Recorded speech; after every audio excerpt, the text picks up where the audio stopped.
når man skal sy retstrikning sammen med maskesting. Man gør det, at i den forreste går jeg op midt i et V, og V'erne kan man lige se under rillen. Og herover går jeg ind helt omkring et V.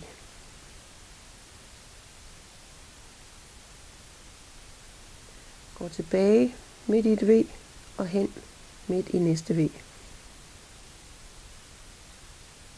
Og herop går jeg op og syr omkring et helt V.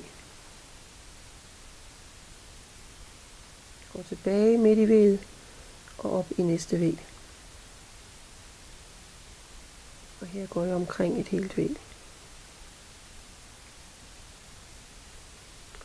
Og her kan I så se,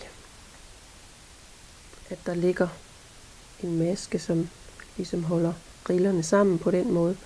Og det ligesom er den glatte maske, man kan se imellem rillerne. Så kommer det til at se fint ud. Jeg fortsætter midt i et V, op i et V.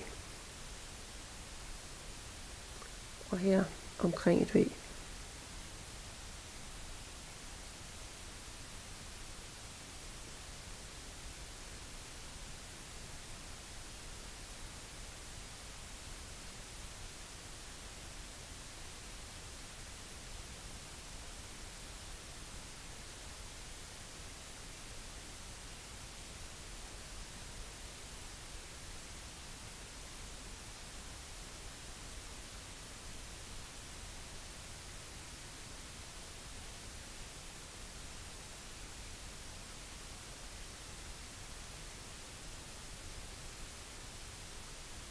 Her kan I så se en søm